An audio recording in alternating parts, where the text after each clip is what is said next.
Welcome back to Hey Kentucky. Now, did you ever have a friend or somebody that wasn't really into sports? Well, we do here, and he's one of our producers. His name is Noah, and we sent him to a UK game to tell us what he thought. And after he got back, he decided to explain it to us, his experience at Rupp, and we're going to show you right now. Okay, here's the thing. We have a producer. His name is Noah. We like Noah. But here's the thing about Noah. He doesn't know anything about sports. Even though he produces Hey Kentucky, Drew, he literally knows nothing about sports. I would even say he knows less than nothing about sports. I would agree with that. So, LEX 18, every game has a drawing to see who wins their basketball tickets. And for the UK Texas A&M game, one of the biggest games of the year, I might add, the winner of the drawing was Noah. Now, Noah, you haven't been to a game. You don't really know anything about basketball.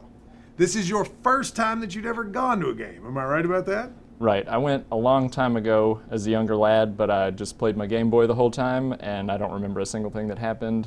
You took a Game Boy to a basketball game. Yes. Okay. All right, so what Drew and I want to do is just ask you a little bit about your first basketball game on a new segment we call Noah Talk Sports.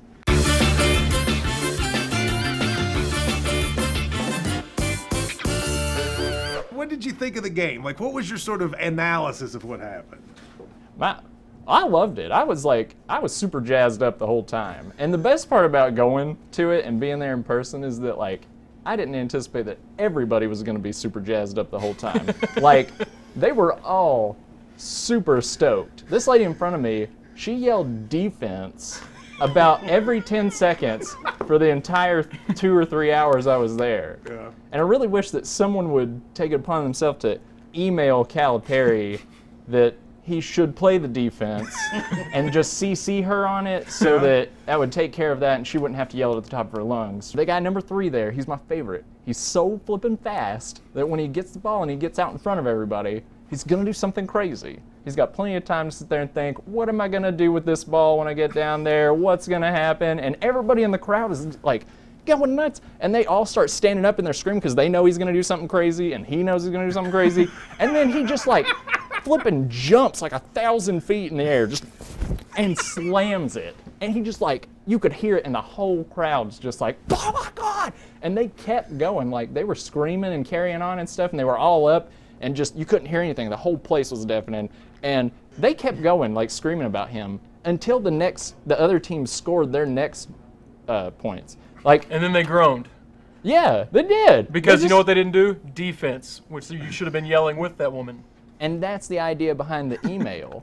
And then they brought that guy that came and did the show that time, Jack. He came out on the court, and they had like... You're talking about Jack Given. Yeah, they had like 2 cheerleaders flanking him, and they call him. Yeah. He was the one who came and did the show, and they brought him out on the court, and everybody was super jazzed Well, up what did about he do him. when he came on the court? Nothing. He put his hands in the air. He just did that, and everyone was just like, let's go, we love you I'm going to school you. He was doing a Y. The cheerleaders spell Kentucky and leave the Y open for him to come out and do. Did you not pick up on that? What did you think of the length of the game? Was it too long, too short? Were you ready to leave? Did you want to stay longer?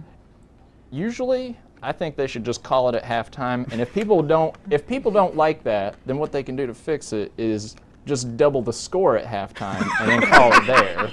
I think the team that's ahead would always win. You simulate the next half. Yeah. Well, it worked in this one because we were ahead by 1 point at halftime, and then we ended ahead 1 point. That's close enough to call it for me at halftime. What about Brad Calipari? He got to play. When he walks on the court, you would think one of those guys like Michael Jordan or LeBron James walked out on the court because the whole crowd loves him. They all go nuts about him. They really want him to be good. They want him to be good. But he did miss the one shot that he tried. Are there any other players that stick out for you? Yeah, you named Diallo and Brad. Diallo Can you name anybody any other? else? I think it's killeya-jones. Got nice. And I'll tell you why. Because he did something that I've coined as a play. I've come up with my own play. Okay. You've coined it. You've coined it as a play. Okay. What happens, and this is a new thing, this is a play, and they need to do this more often because it really works, and it got the whole crowd jazzed up. I think Winyon Gabriel, he throws it from like really far away, it misses, and everyone's like, oh, you know, and it goes like kind of looped up on the goal, like it hit the goal and just kind of looped off of it. And so everyone's thinking like, well, that didn't work. I guess we go on to the next play. It's all over. Nothing's happened. And then, out of nowhere, Sasha Killeya-Jones just erupts out of nowhere and dunks it back in. I like to call that the shark attack. The shark attack. I'll tell you why. Yes. Because it's like, what happens is Wenyan shoots it and it misses, and then you see nothing. Everything's done. It's fine. All the kids are on the beach playing. Everything's calm. Yeah. And then, out of nowhere, from the water, Sasha Killeya-Jones comes up and dunks it. Shark attack. Shark attack. I like the shark attack. It's the new putback dunk. Every time there's a putback dunk, it's a shark attack. I enjoyed that, Noah. Thank you very much. This is the first edition of Noah Talk Sports. You know, Lee, I'm a big fan of Noah on sports. I love that. That's the millennials version of Andy Griffith's. This The was football. football. Yeah. That's exactly right. Thank you very much to Noah. We'll send him to something else here soon.